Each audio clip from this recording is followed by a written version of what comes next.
Paz, Senhor, irmãos e irmãs. Prazer enorme poder estar aqui mais uma vez.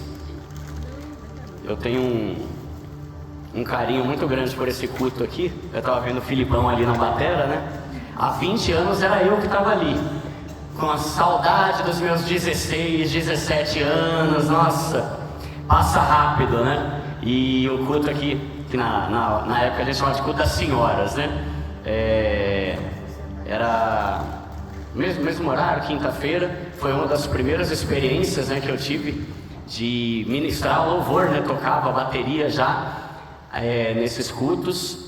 E eu lembro que a gente passou um bom tempo tocando toda quinta-feira, eu e o Bruno no teclado, né? E depois eu arranjei um emprego de office boy. E eu lembro que era numa agência de empregos ali na rua Coriolano, perto ali da rua Clélia, né? E eu vinha na minha hora do almoço correndo, literalmente correndo, para dar tempo de vir tocar no louvor e voltar, né? Aí eu pedia sempre para almoçar um pouco mais tarde, que o almoço normalmente é meio-dia, 1h, né? Eu pedia para almoçar por volta de umas 2h, aí eu vinha correndo, tocava e depois voltava lá para ser office boy. E confesso que às vezes eu dava uma enrolada, né? Que office boy, não sei se vocês sabem, né? Mas a gente tem uma certa, né? Esperteza de fazer uma enrolada, né? Passava pela 12, já aproveitava para ver os tênis, fazer alguma coisa. Às vezes eu vinha tocar na hora que era para eu estar no banco, porque eu não conseguia almoçar mais tarde, então eu dava um jeito de ir pro banco bem na hora do culto. Aí o espertinho vinha, tocava e depois eu no banco lá pagar as contas, né? Então, uma das minhas primeiras experiências como ministério mesmo aqui na igreja, né? Eu já nasci aqui. Para quem não me conhece, eu sou o Duda, filho da Virgínia, que toca piano aqui na igreja também desde que nasceu, né? Mas as primeiras experiências como ministério mesmo foram aqui no culto que era chamado de culto das senhoras, e que é esse culto aqui que a gente está hoje, né? E uma outra coisa que eu acho legal, que eu queria compartilhar, é que eu estava ali agora orando, né? E comecei a sentir a presença de Deus de uma forma muito forte, principalmente agora nesse final aqui, quando o Eber e a Dani estavam orando. E é engraçado, né, como a gente pensa, né? Sabe, irmãos, eu nunca me preocupo com quantas pessoas vão estar no culto, porque Deus não liga a mínima para isso, né? Ele vem a hora que Ele quer, quando Ele quer. E às vezes a gente pensa, né? O culto, eu já tive muito isso em acampamento. A gente vai em acampamento de jovens, fica sempre aquela expectativa pelo culto da noite. Nossa, o culto da noite vai estourar, vai ser glória pura. E aí um dia Deus me pegou no culto da manhã e falou: por que você só acha que eu só me manifesto à noite? Né? E aí me acabei lá de chorar na nossa tenda lá no sítio, né? No culto da manhã. A gente fala, né, que dia e noite suba a ti minha adoração, nossa adoração, né? E é legal porque esse culto é à tarde, né? Não é à noite, não é um culto mega lotado, com a galeria estrumbada, mas Deus não está nem um pouco preocupado com isso, né? E Ele vem a todo momento, onde houver um coração contrito, quebrantado, desejoso por Ele, e acredito que há vários aqui, né? Ele estará ali. Então, glória a Deus. Agradeço aí a Kátia, ao pessoal do ministério, por me convidarem mais uma vez. Eu queria ler com vocês uma passagem que está aqui em João capítulo 15. Eu vim com a minha esposa, só que a minha esposa ela trabalha home office, e ela fala: vou lá na igreja, vou ver se eu consigo ver um pouco do culto. Então ela está trabalhando e assistindo o culto ao mesmo tempo, né? Vai ficar com o notebook aí. E eu coloquei o celular ali, galera, não é frescura não, tá? É que eu gosto de colocar minhas pregações no meu canal do YouTube para tentar alcançar quem não é crente. Então toda vez que eu prego aqui na igreja eu faço questão de gravar para colocar lá no meu canal também. Aí vamos lá, pessoal. João capítulo 15.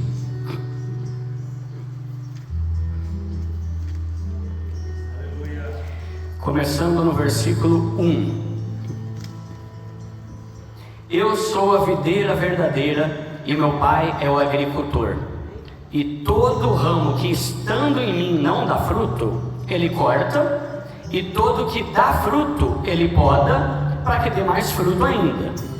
Vocês já estão limpos pela palavra que eu lhes tenho falado. Permaneçam em mim e eu permanecerei em vocês. Nenhum ramo pode dar fruto por si mesmo, senão permanecer na videira. Vocês também não podem dar fruto, senão permanecerem em mim. Eu sou a videira, vocês são os ramos, e se alguém permanecer em mim e eu nele, esse dará muito fruto, porque sem mim vocês não podem fazer coisa nenhuma. Se alguém não permanecer em mim, será como o ramo que é jogado fora e seca. Esses ramos são apanhados, lançados ao fogo e queimados. Se vocês permanecerem em mim e as minhas palavras permanecerem em vocês, pedirão o que quiserem e lhes será concedido.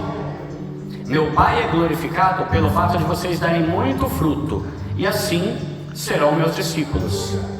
Como o Pai me amou, assim eu os amei.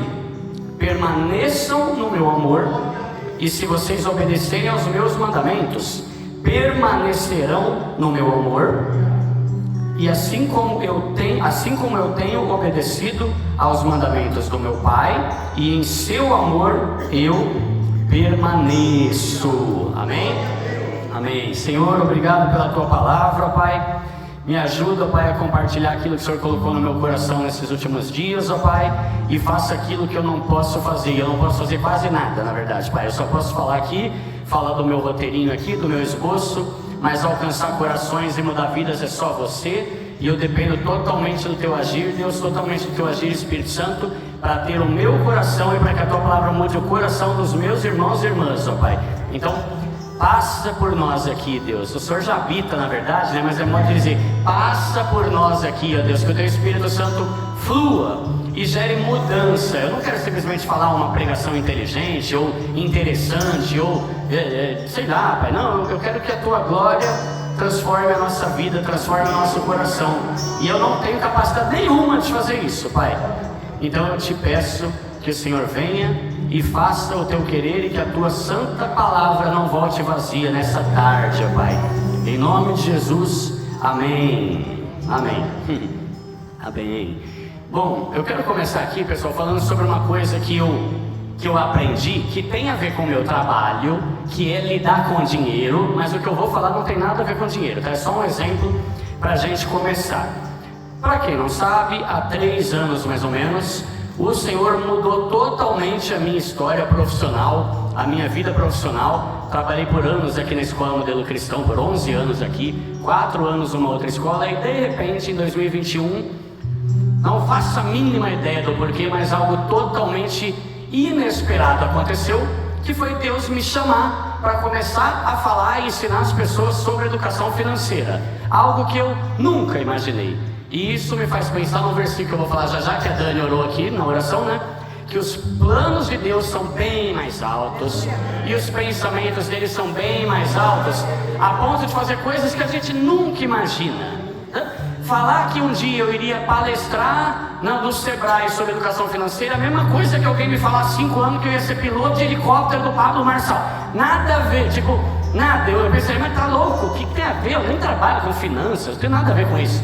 Mas Deus me chamou, né? Tenho hoje um canal no YouTube onde eu falo sobre educação financeira, e Deus tem colocado muitas oportunidades para eu pregar nas igrejas sobre educação financeira, e isso tem sido o meu chamado ministerial também, coisa que eu também jamais imaginava, né? Inclusive foi num acampamento, faz uns anos aí, que o Rafinha Carpe, não sei quem conhece, o Rafael Carpe, pastor, ele me falou: Duda, eu vou fazer um reboliço na tua vida, e toda essa doideira que vai acontecer tem a ver com o meu chamado para a tua vida.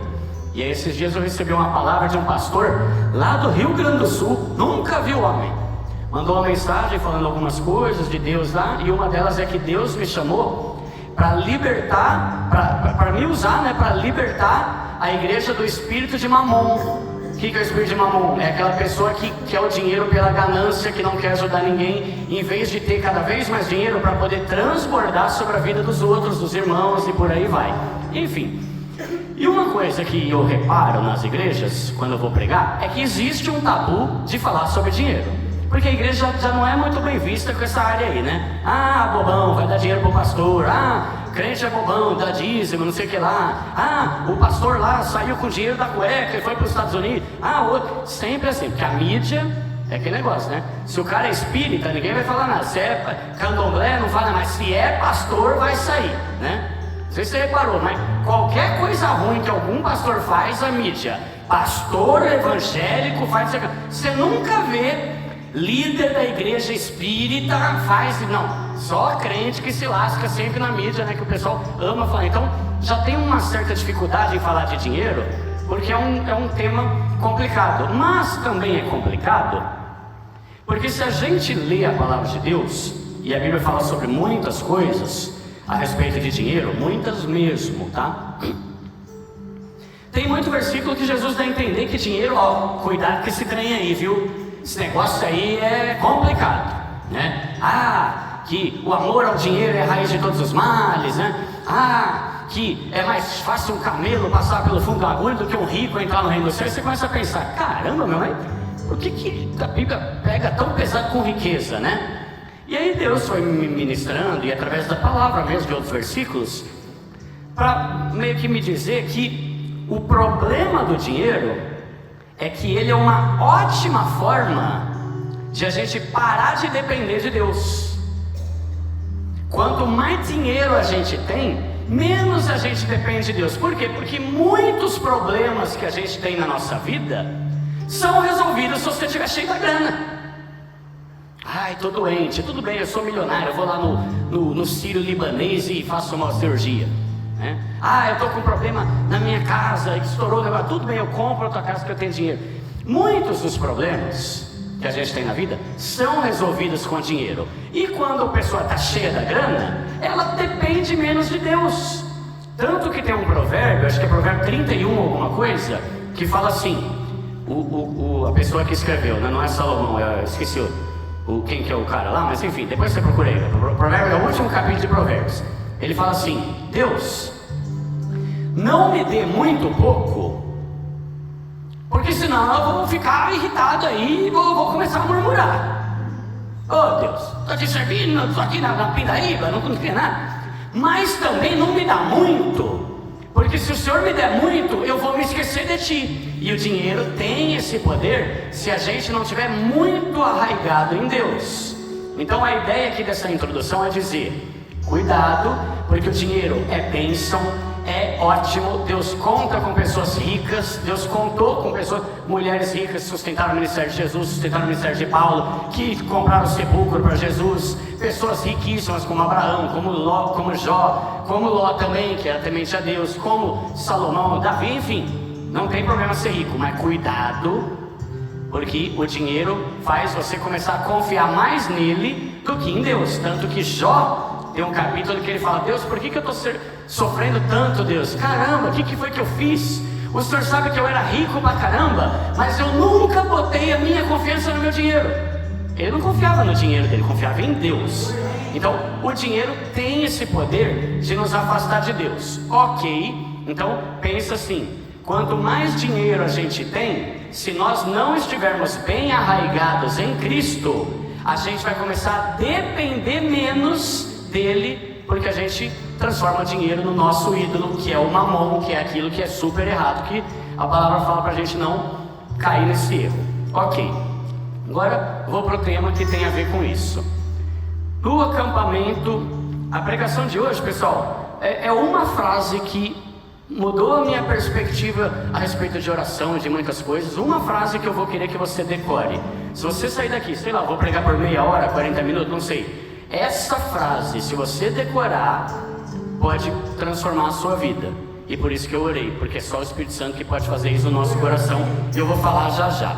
Mas ok, estávamos no acampamento dos jovens e adolescentes lá no sítio. Aí tem o culto da manhã e a gente separa em grupos. Grupos com 20 pessoas, com 15, para cada um começar a falar sobre alguma coisa. E em certo momento a gente começou a falar nesse estudo sobre por que a gente ora tão pouco, né? Eu vou generalizar aqui. É claro que tem gente que ora muito mais. Eu tenho amigos, por exemplo, que ora 4 horas por dia. Daniel Diniz, por exemplo, missionário da Tuni, 4 horas. Eu falo: Jesus, 4 horas, meu Deus do céu, né? Se você ler o livro Heróis da Fé, você vai ver exemplos de pessoas que oravam 6 horas por dia, daqueles grandes homens da fé, John Bunyan, Whitefield, Lutero, Calvino, enfim. Mas trazendo para a minha realidade, eu vou me usar como exemplo. Por que eu oro tão pouco? Né? Eu tenho tempo, não adianta falar que não tem tempo não. Se alguém pagasse dinheiro para a gente orar, a gente arranjava tempo, né? Então, muitas vezes sem vergonhice, falta de prioridade. E a gente ficou ali naquela conversa, né? Falando, por que você não ora? Por causa da correria. Aí o outro, por que você ora tão pouco? Porque agora eu estou com 2 filhos e está complicada a minha situação. E você? Porque eu estou doente. E você? Por causa disso. Todo mundo tem uma justificativa para falar por que ora pouco. Não sei se você já pensou, mas se alguém perguntar, não precisa responder, né? Mas caso você seja como eu, sem vergonha, que ora menos do que deveria todo dia. Eu oro muito menos do que eu poderia. Tem dia que eu passo o dia inteiro e não oro, né? Por que a gente ora tão pouco? E aí começamos a conversar, blá blá blá, tá, isso, aquilo, cada um dando um motivo, um argumento. Aí beleza, acabou o momento ali do estudo bíblico. E quando a gente estava começando a recolher as cadeiras, Deus me trouxe uma palavra, uma frase, que é a frase que eu falei, que é simples assim, pessoal. É o tema dessa pregação, inclusive. Quem pouco ora, pouco depende. Quem pouco ora, pouco depende. Ou invertendo as palavras, quem ora pouco, está dependendo pouco de Deus. E essa palavra que eu quero que você fique e que faça aí morada, aí não é um versículo, né, mas é algo que a gente precisa refletir. E aí a gente começa. Por que a gente ora tão pouco? Para começar, a gente ora, ou deveríamos orar, porque a gente ama a Deus, porque a gente ama estar com Ele, porque a gente ama estar na presença dEle. Esse é o primeiro ponto. Por que você ora, Duda? Porque eu amo estar na presença de Deus. Como é bom e agradável conversar com meu Deus. Como é bom. Isso deveria ser alguma coisa cotidiana. Simplesmente orar porque o amamos. Mas também nós oramos porque, dentre tantos motivos, porque nós dependemos dele, porque nós precisamos dele, né? E aí, vamos pensar aqui. Tem pessoas e pessoas, né? Algumas pessoas têm mais facilidade de orar quando tá tudo bem. Ontem eu saí com um amigo meu que estava querendo conversar e compartilhar algumas coisas. E a dificuldade dele ele tá mal e não consegue orar quando tá mal. Eu já sou o contrário. Quando tá tudo bem eu oro menos. Quando tá mal aí eu vou lá, Deus, o Senhor é o meu refúgio na hora da tribulação. O Senhor é a torre forte, né? Socorro no dia da tribulação. Tá, mas aí quando não tá na tribulação, você depende de tribulação para orar, criatura, né? No meu caso. Então tem pessoas que têm mais dificuldade e outras que não. Vamos pegar um exemplo. Quando a gente está passando por um perrengue, porque normalmente a gente ora quando a gente se vê numa situação que foge do nosso controle e a gente não consegue resolver com a nossa força. Por isso que eu falei do exemplo do dinheiro. Vamos pegar o filho pródigo. O filho pródigo está lá de boa, lá na casa do pai. Eita, casão bonito, ó, tem comida farta, tem o pai aqui, tem tudo. Ele pensou, eu não preciso, sabe, ficar aqui. Pai, me dá aí a minha parte aí da herança aí, que eu quero vazar, eu quero viver minha vida, eu quero curtir. Pegou o dinheiro dele e foi embora. Lá sei lá pra onde, lá pra Jerusalém, lá. Aí tava tudo bem. Ele tava curtindo a vida, tava numa boa, tava lá com dinheirão, só que o dinheiro foi acabando. Aí tinha $1 milhão, aí 500 mil, 100 mil, 50 mil. Uma hora gastou tudo, acabou todo o dinheiro. Nessa hora ele lembrou do pai. Ele não lembrou do pai porque estava com saudade do pai. Ele lembrou do pai, você lembra lá no texto, acho que é Lucas 15, né? O que fala lá? Eu tô aqui comendo essa porcaria de comida de porco aqui, sendo que lá na casa do meu pai tinha manjar, tinha comida pra caramba, e tinha risoto lá, de camarão. Não foi porque, que saudade do meu pai, como era gostoso estar no aconchego ali do meu papai, não. Foi porque ele tava num perrengue miserável e falou, na casa do meu pai tem pelo menos comida, que nem comida eu tenho aqui. E aí ele lembrou de Deus. E voltou, todo animadão, né? Então, na hora do perrengue, na hora que a situação foge do nosso controle, a gente depende mais de Deus. Vamos pegar o caso de doença. Vamos pegar o exemplo de Jonas. Jonas lá, vai lá Jonas, vai pregar para Nínive. Sinceramente, nem eu iria, porque Nínive era um povo miserento, pessoal. É um povo ruim. Nínive era um povo que tinha matado toda a galera do povo de Jonas. Então ali, a gente às vezes critica Jonas, mas é a mesma coisa que alguém pegar toda a tua família, matar, estuprar, fazer tudo. É terrível, pessoal. Se você for ver a história, os ninivitas eram um povo horroroso. Falavam que eles cortavam a cabeça de todo mundo e faziam um monte assim, só com a cabeça da galera que... Aí Deus chega e fala: ô Jonas, vai lá pregar para ele se salvar. Vou nada, eu também não ia não. Eu ia falar: não vou, eu vou emburrado, mas não quero, né? E não queria. Aí foi lá, pegou o navio lá para Tarsis. Aí deu aquele perrengue lá no barco. Ele foi jogado no mar, o grande peixe lá comeu, lembrou de Deus. Oh papai, me perdoa Deus, eu tô aqui na baleia, será que peixe que era aquele lá? Tô aqui lascado, né? A gente lembra de Deus quando a situação foge do nosso controle. Só que aí a gente tem duas situações aqui.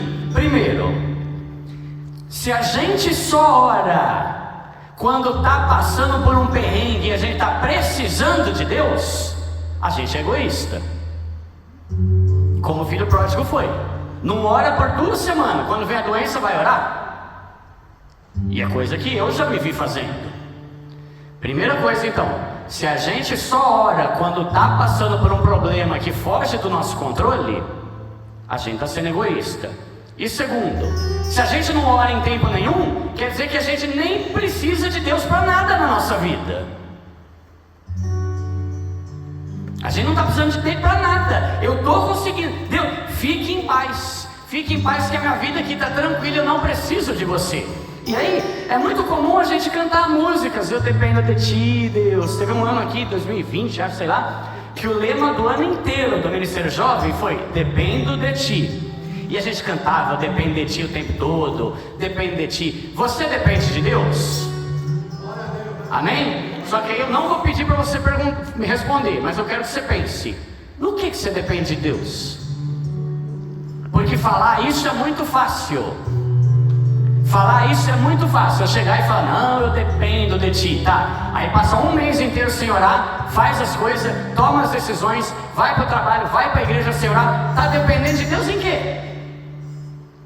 Se a gente não consulta Ele para nada, se a gente não ora para Deus dar direção sobre uma escolha que a gente tem que fazer, sobre alguma situação no nosso trabalho, ou qualquer coisa do tipo. Eu anotei aqui algumas coisas, alguns exemplos, mas isso é para a gente refletir, a começar por mim. Eu dependo de ti. Em que eu dependo? Se às vezes eu meto automático na minha vida e não preciso dele para nada e faço tudo. Então, alguns exemplos aqui.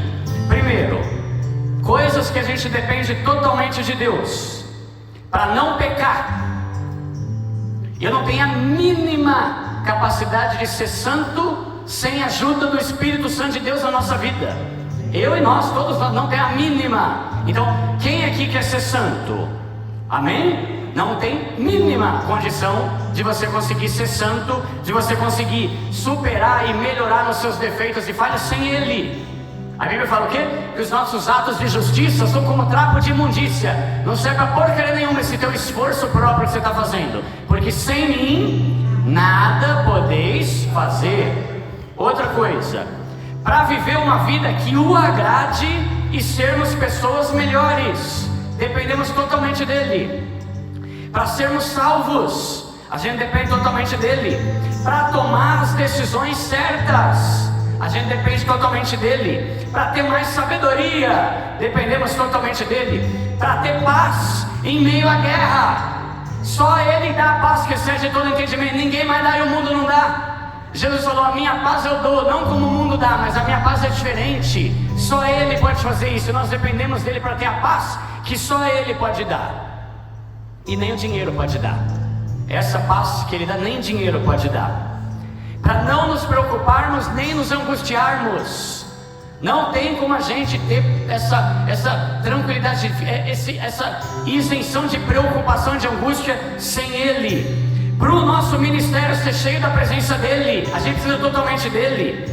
Para que a nossa palavra produza fruto no coração das pessoas. Palavra de sabedoria humana não muda o coração de ninguém. E isso é algo muito importante, que a gente está numa moda aí, que agora está cheio de coach gospel, que fala que é uma maravilha, mas não muda o coração de ninguém. Por quê? Porque não tem o Espírito Santo. Por isso eu comecei orando, pessoal. Eu poderia fazer, não que seja, mas eu poderia fazer a melhor pregação, a pregação mais interessante, a pregação, cara, que interessante, que link que ele fez nesse versículo. Nada disso importa se o Espírito Santo não estiver aqui. Nada disso vai mudar o coração de vocês. Está aqui cantando, o Weber toca demais, toca baixo como ninguém. Se ele não tivesse esperando, grande porcaria. É a mesma coisa que eu colocar o baixista da Ivete Sangalo aqui, também vai tocar bem, mas sem o Espírito Santo não muda nada. A minha pregação, se não tiver com o Espírito Santo, não vai produzir fruto no meu coração nem no de vocês. A gente depende totalmente dele. Tanto que ontem eu estava pensando em preparar, e separei algumas horas ali para preparar minha pregação. Aí eu já fui direto no computador, pro notebook, vou preparar. E Deus falou: ô filho, você não vai orar não? Opa, vou orar. Voltei e fechei a porta do meu quarto e comecei a orar. Porque não adianta eu estudar, eu preparar, tá aqui o meu esboço, tá prontinho, coloridinho, grande porcaria. Isso aqui é o que eu posso fazer, grande porcaria não, porque a gente faz o nosso melhor. Mas sem ele, isso aqui não adianta de nada.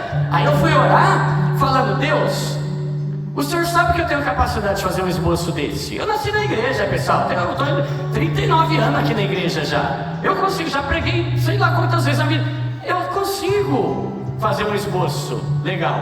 E daí? Isso não muda a vida de ninguém. Um esboço legal não muda a vida de ninguém. O Espírito Santo muda a vida das pessoas. E aí eu fui orar porque eu estava no automático. Não, vou fazer. Bora, o que é para fazer? Pregação? Bora lá, vou fazer. Peguei um livro, peguei a enciclopédia, peguei o Champlin, que é uma enciclopédia enorme, peguei a Bíblia, peguei outra versão da Bíblia. Tá aí, Deus, cadê o Duda? Cadê? Você tá inteligente, você e eu.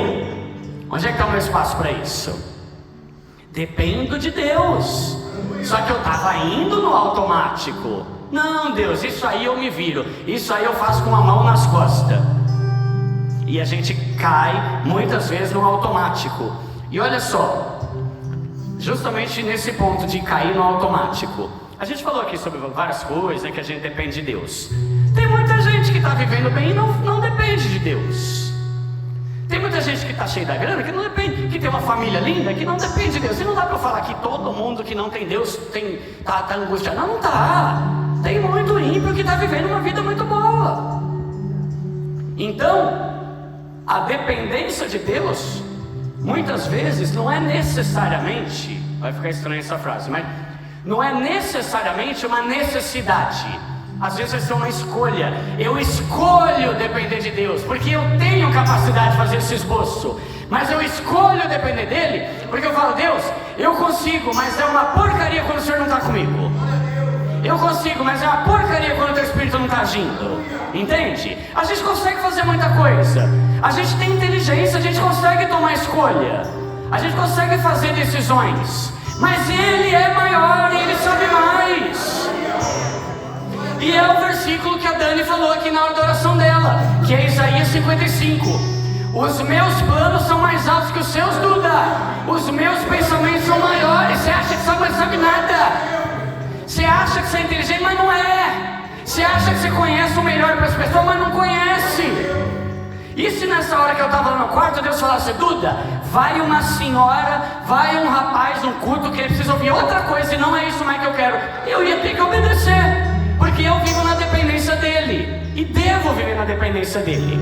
Agora, a gente entra no automático e começa a tomar escolhas sem depender dele, e isso é um problema. Mas se eu tenho capacidade, Duda, por que eu não posso? Porque ele sabe mais do que você. Porque ele sabe muito mais, os pensamentos dele são mais acima. Pessoal, Deus é eterno, a gente não é eterno. A nossa alma pode ser imortal, mas sabe a diferença de imortal para eterno? Eterno é que não tem começo nem fim, imortal é que não tem fim. A gente, em um momento, a gente começou a nossa vida. Deus nunca começou. Ele sempre foi e vai ser sempre. E agora, você imagina, Ele já está vendo uma semana daqui para frente o que eu estou fazendo? Já está vendo o que você vai fazer daqui a um mês? Já está vendo o que você vai fazer daqui a um ano? Você acha que Ele não é mais inteligente a ponto de chegar e falar: filho, não faz desse jeito, você vai se lascar. Só que se a gente não pergunta, a gente não está evidenciando o quanto a gente depende dele. E eu volto a perguntar: você depende de Deus? Sim. No quê? Duda, você depende de Deus? Sim. No quê? Se você passa às vezes uma semana sem orar, sem vergonha, criatura, raça do além que você é, Duda, sabe? No que eu estou dependendo? Em formas práticas. Vamos lá.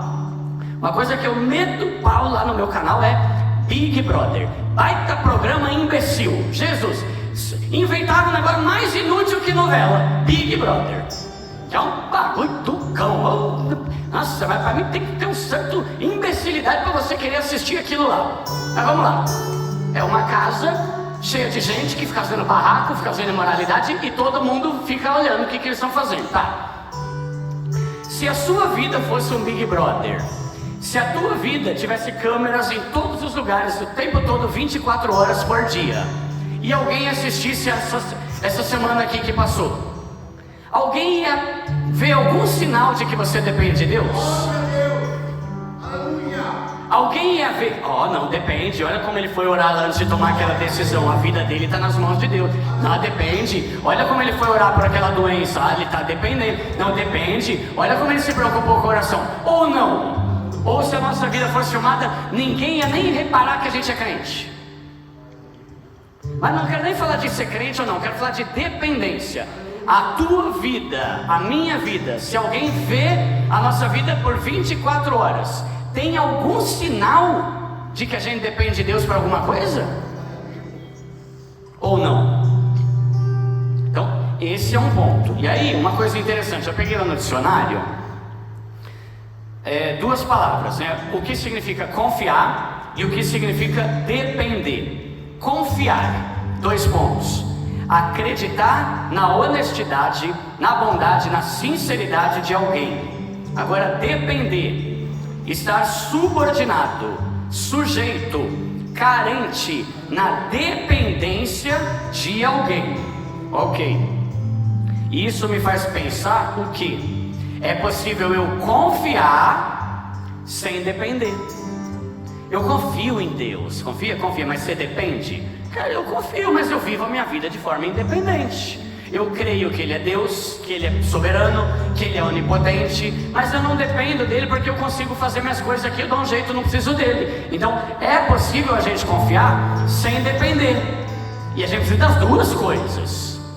Só que às vezes, vou falar uma frase estranha aqui, né? Não sei nem como expressar isso, mas pensa assim, não existe excesso de confiança, tá? Mas é só para ilustrar. Às vezes o nosso excesso de confiança em Deus faz a gente parar de depender dEle. Eu confio tanto que eu nem oro. Eu confio tanto que eu nem busco.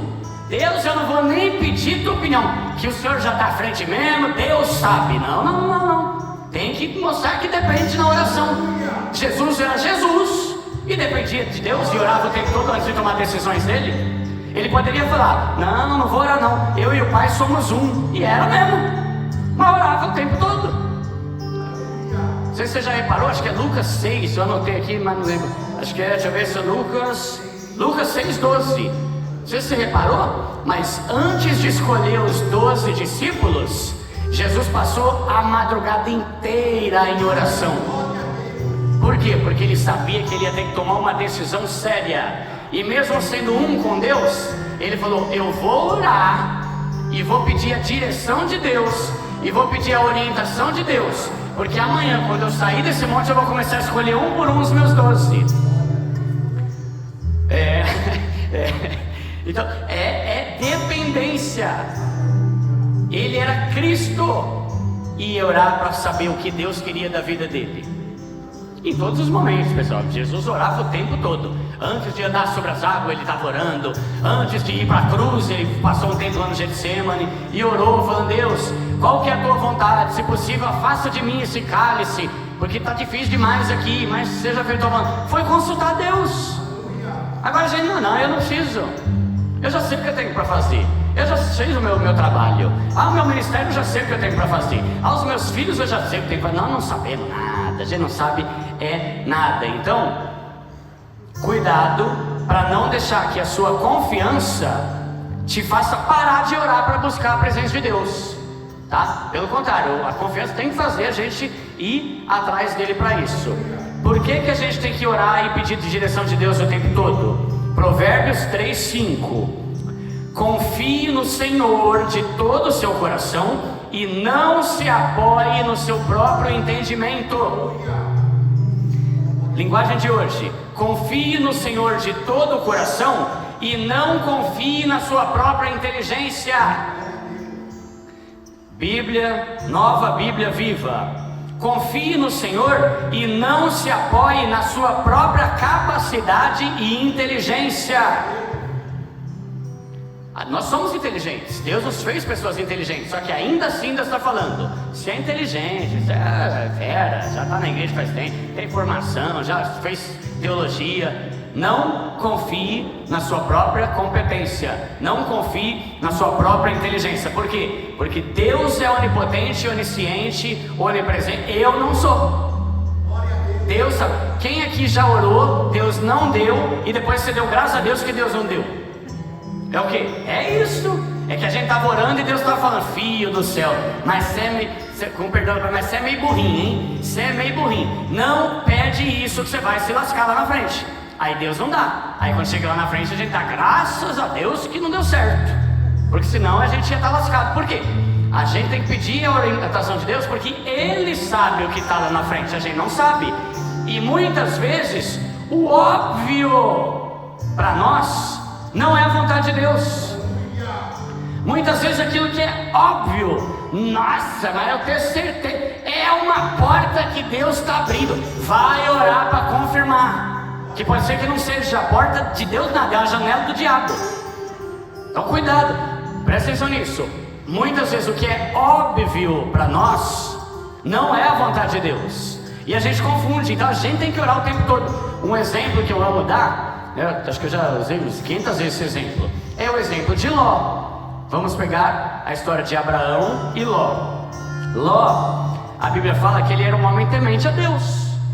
Era um homem de Deus, um homem íntegro, no meio de um povo lá que só a graça. Ele era um homem, tá certo, Ló, você é guerreiro, amém.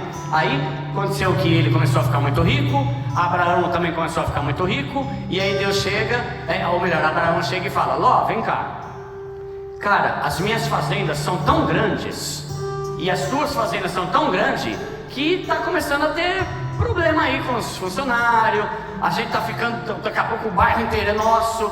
Então vamos fazer o seguinte, Ló, vai você para um outro lugar, e eu vou para outro, para que a gente tenha cada um o nosso espaço e ficar bagunçado desse jeito aí. Ló, homem temente a Deus, homem de oração, estou inventando coisa aqui que eu não sei, mas temente a Deus, homem de fé, que amava a Deus e tal, que não dá nem para falar que amava a palavra, porque nem tinha palavra naquela época, então tempo que vai, né? Um homem temente a Deus. Ele começou a olhar, como que é, Abraão? Eu posso escolher qualquer um? Pode, vai fundo.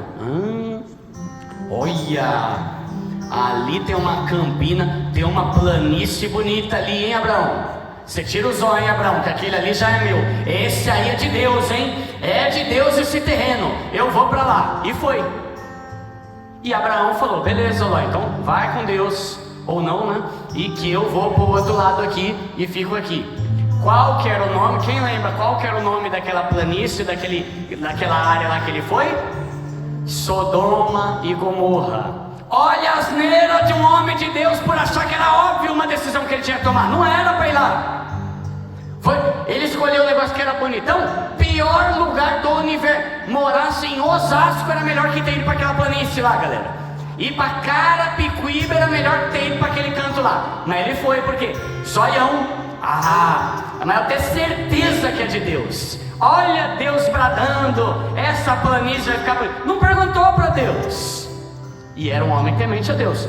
Não dá para saber exatamente nesse contexto, mas depois que ele estava em Sodoma, pelo menos ele virou um homem temente a Deus. Tanto que ele foi o único, né? Ele ali que se salvou ali na cidade lá, que para quem não sabe, era uma cidade horrorosa, imoral, péssima. E Deus destruiu tudo com fogo. Destruiu as campinas de Ló. Perdeu tudo, porque ele achou que o que era óbvio para ele era a vontade de Deus, e não consultou a Deus. Então, Nós temos sempre que estudar. Quer ver? Eu quero abrir com vocês aqui 2 Samuel. Estudar não, nós temos sempre que orar. 2 Samuel capítulo 5.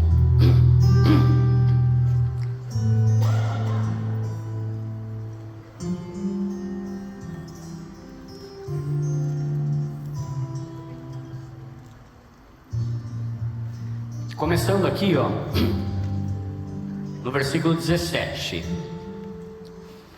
Ao saberem que Davi tinha sido ungido rei de Israel, os filisteus foram com todo o exército prendê-lo.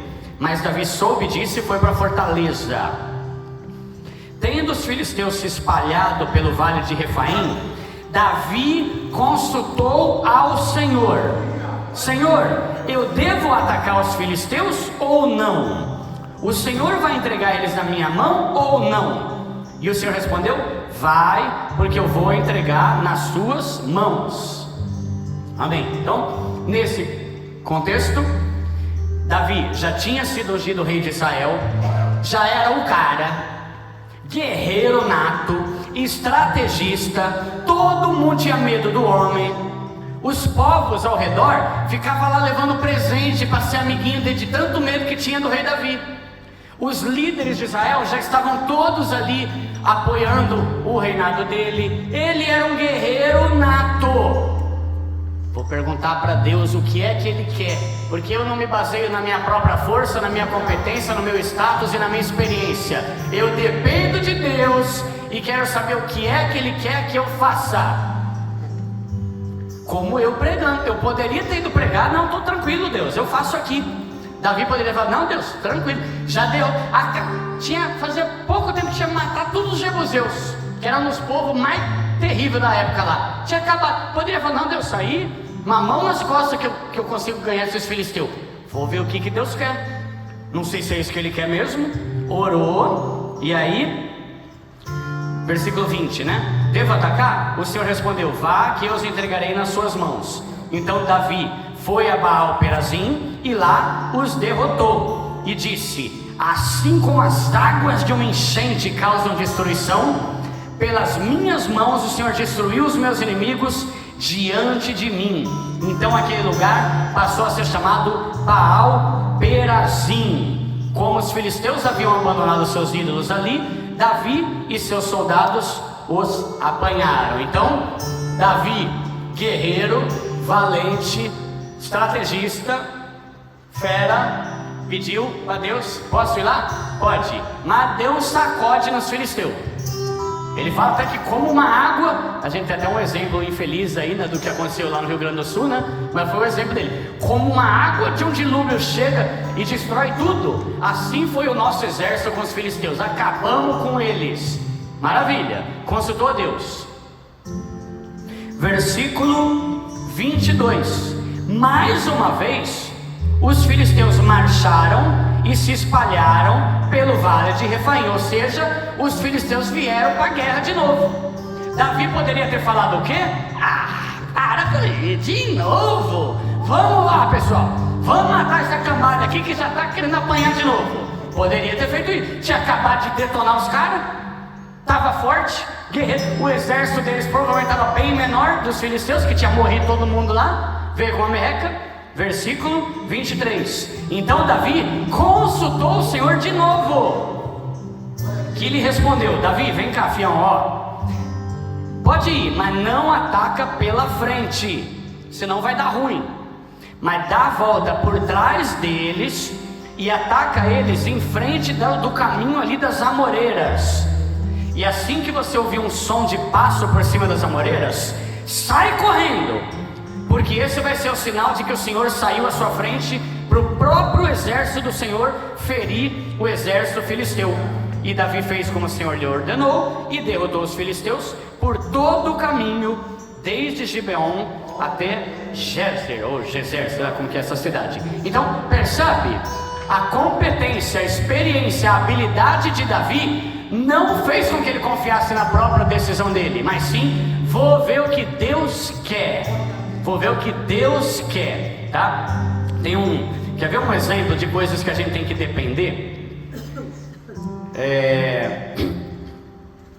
A gente tem o louvor no nosso culto de sábado, né? Eu vou dar 2 exemplos. Há um ruim, que foi nosso aqui da igreja, do louvor, e um bom, que eu aprendi uma lição numa outra igreja. Aqui na igreja, no culto de sábado, a gente tem o nosso louvor e a gente ensaia antes do culto. E aí o culto começa às 6h30, a gente começa o ensaio às 5 horas.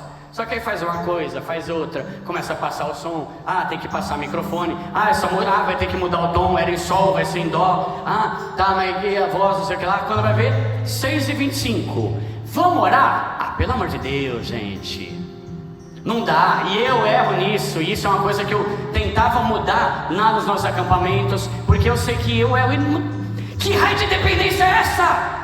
Fica 1h25 passando música e 5 minutos. Ai, Deus abençoe nós aqui rapidinho, tá começando, tá? Seja feita a tua vontade, Deus é mais, em nome de Jesus, amém. Tá dependendo de quê? E não adianta falar com aquele papinho. A minha comunhão com Deus é durante a semana. Quem durante a semana? Tem que ser durante a semana e tem que ser antes de começar o culto. Tem que ter. E essa é uma batalha que a gente trava aqui na igreja. O interesse em passar o som é muito maior do que a dependência daquele que pode transformar a vida das pessoas.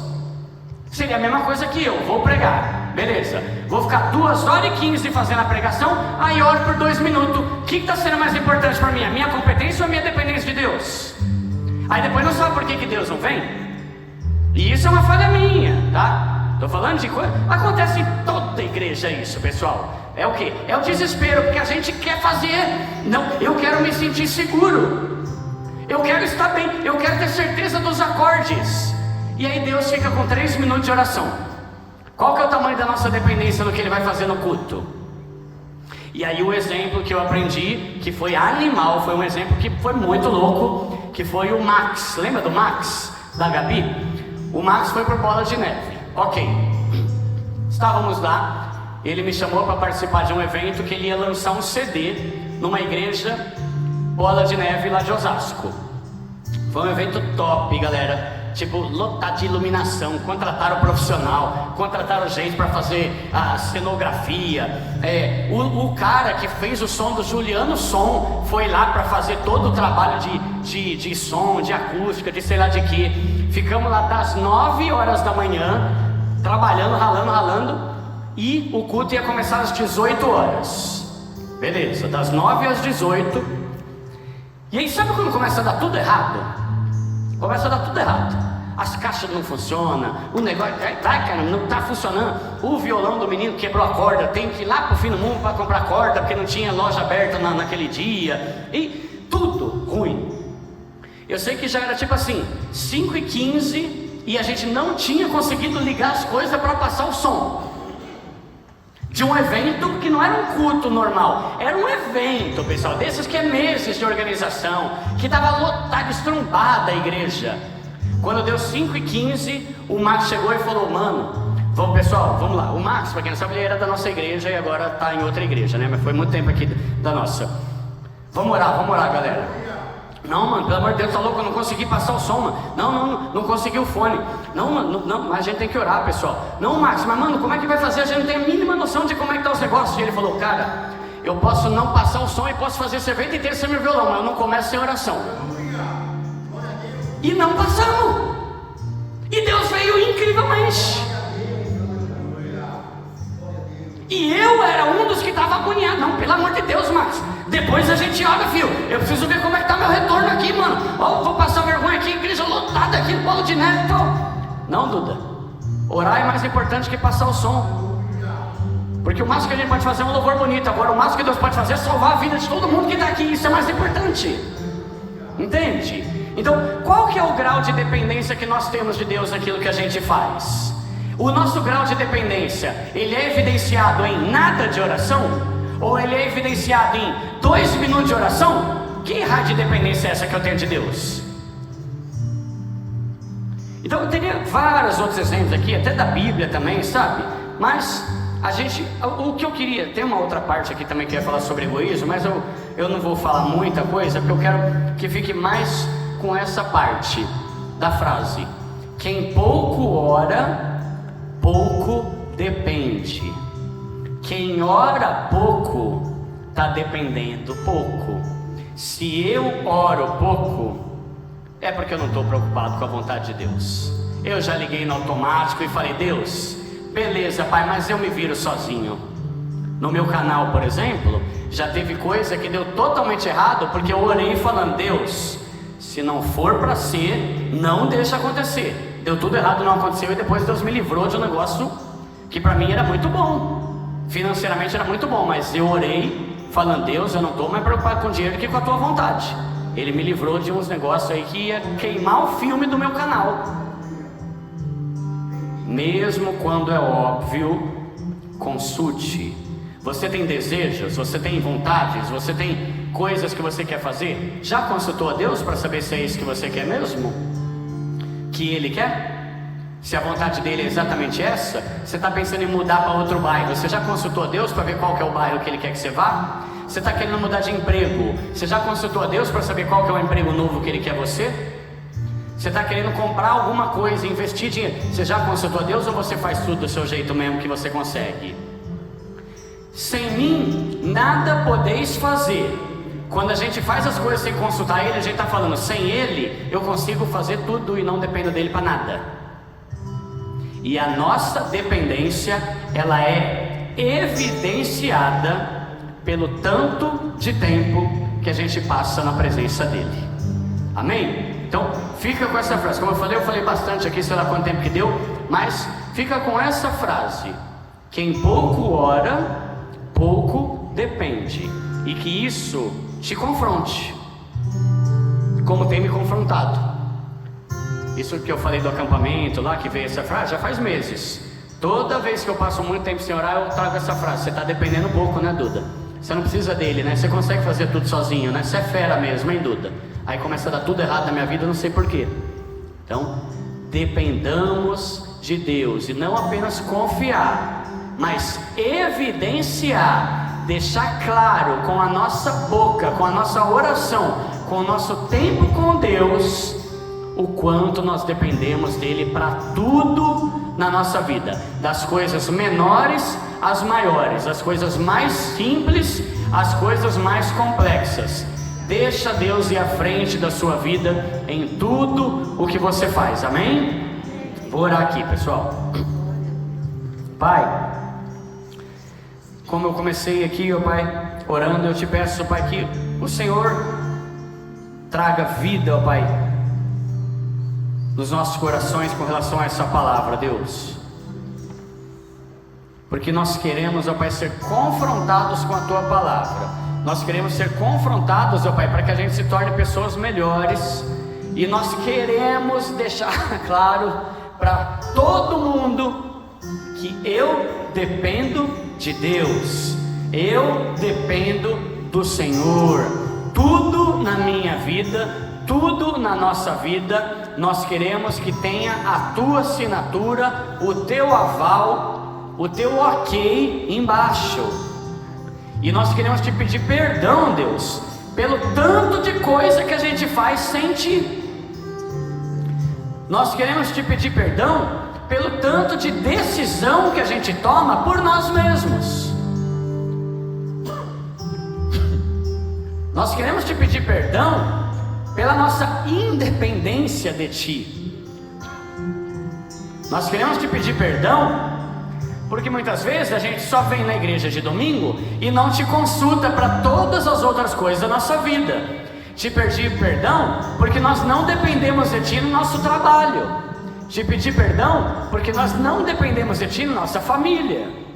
Te pedir perdão porque a gente tenta dar o nosso próprio jeitinho no nosso ministério. Te pedir perdão porque nós não consultamos a Ti na hora das escolhas, assim como Davi consultava, assim como Jesus consultava, assim como tantas pessoas consultaram. Nós queremos depender de Ti na prática, não de boca para fora. É muito bonito eu chegar aqui e cantar louvor, falando que eu dependo de Ti, que as minhas fontes estão em Ti, mas também é muito fácil eu sair daqui e não fazer nada conforme o que eu estou falando. Então, nos faz depender de Ti, e nos ajuda a depender de Ti em tudo, para que não tenha que vir um sofrimento miserável na nossa vida para a gente voltar para Ti. porque a gente não quer ser pessoa que só ora quando está tudo ruim. Nós não queremos ser pessoas que só oram quando está no perrengue. Nós queremos ser pessoas que oram porque a nossa vida está nas tuas mãos, e tudo que nós queremos é o teu querer na nossa vida. Então nos ajude, nos aperfeiçoe, e nós dependemos de ti, até para depender mais de ti. Nós te queremos, Pai. Nós te queremos na nossa vida, nós te queremos no nosso coração, na nossa família, no nosso casamento, com os nossos filhos, no nosso trabalho, nos nossos relacionamentos, no nosso ministério. Nós queremos, ó Pai, a tua direção em tudo. E obrigado por muitas vezes nos livrar das coisas ruins, mesmo quando a gente é rebelde e não te consulta.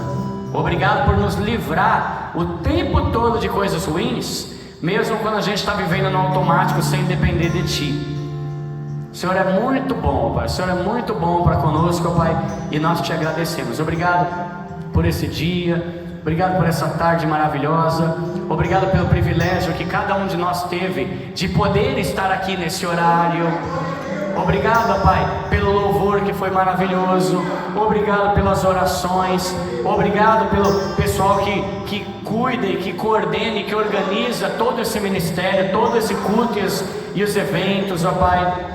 Obrigado pela nossa igreja, que é uma igreja linda de morrer, Pai.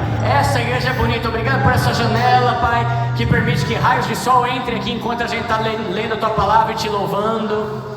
Obrigado que não tem perseguição e a gente pode estar aqui à luz do dia, cantando alto e glorificando o Teu nome. Obrigado, Pai, porque o Senhor é bom, ó Pai, em tudo o que o Senhor faz, ó Deus. Nós Te louvamos, em nome de Jesus. Amém. Amém. Amém. Glória a Deus, irmãos e irmãs.